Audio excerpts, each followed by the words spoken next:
Welcome to Wisdom Wednesday for August 3rd. And for this month, I thought we would explore the book of James, James chapter 1, verses 2 through 4. Count it all joy, my brothers, when you meet trials of various kinds, for you know that the testing of your faith produces steadfastness, and let steadfastness have its full effect, that you may be perfect and complete, lacking in nothing. James begins by instructing us to count it all joy. James was not urging his readers to rejoice in the pain of their suffering. Rather, he was teaching them and us to view trials as profitable, even if difficult and painful. And so we are to count it all joy when we meet trials of various kinds. And there's a lot of discussion on what these trials refer to. But if we examine the immediate context, we can get a more accurate understanding of what trials James is referring to. First, in the previous context, preceding verse, in verse 1, James addresses the letter to the 12 tribes in the dispersion. So this letter is addressed to Jewish believers that are scattered outside of the promised land. They are living in foreign lands under Gentile authority. Another hint is this term trials, the Greek word perasmos, referring to a testing of a man's fidelity or constancy. It refers to enticements to violate the law of God. And verse 3 then restates these trials as, quote, the testing of your faithfulness. So if we put all these three contextual factors together, we get a better idea of what James is talking about. Therefore, rather than everyday troubles in the course of life, for example, issues in health, finances, personal relationships, etc., the trials in this context, in this verse, refers specifically to temptations for the dispersed people of God in exile to abandon the law of God and a biblical way of life. Again, the trials of various kinds are for the people of God living in exile to abandon the law of God and a biblical way of life. That is the temptation that James is addressing in our text. Verse 3, for you know that the testing of your faith produces steadfastness.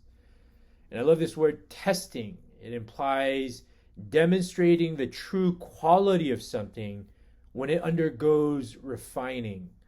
For example, gold ore in a refiner's fire. It is heated, melting hot, so that fiery hot furnace purges away all the impurity of that gold ore, and so that only that pure ore is left. And so this testing, it refers to the idea of exposing the true condition, exposing who we really are as far as where we really stand in our faith. And so these trials reveal and disclose the true condition of our walk with God. And testing of your faith refers to the testing of your faithfulness, that is, our faithfulness to the law or word of God. And this word steadfastness is the Greek word hupomone. It refers to the capacity for someone to hold out or bear up in the face of difficulty. Therefore, it has the idea of patience or endurance, fortitude, perseverance. And the imagery of is of someone standing below, under an immense amount of weight, like a weightlifter struggling to keep a huge amount of weight above his head, and he's struggling to stay up under that. That's the idea here. So James says, so that the testing of our faithfulness will produce this perseverance, this ability to stand up under immense pressure and weight. Finally, verse 4, and let steadfastness have its full effect, that you may be perfect and complete, lacking in nothing. Trials are the means that God uses to mature and sanctify his children.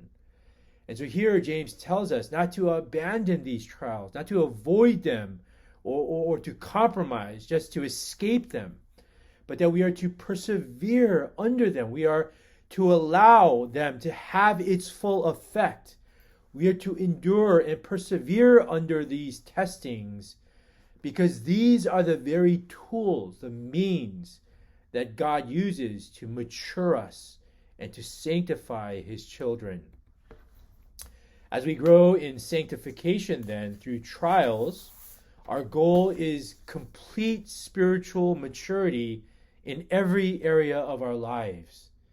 And as believers, we consider this difficult process all joy. We rejoice, we find delight in the fact that God is testing us for our own sanctification, for our own spiritual maturity and growth, to stretch us and challenge us to our limit so that we would grow in our consecration and being set apart unto him. So brothers and sisters, I pray that this wisdom here to bear up under the testing of our faithfulness, to count it all joy, I pray that that's a blessing and encouragement to all of you. Have a great rest of the week. Thank you.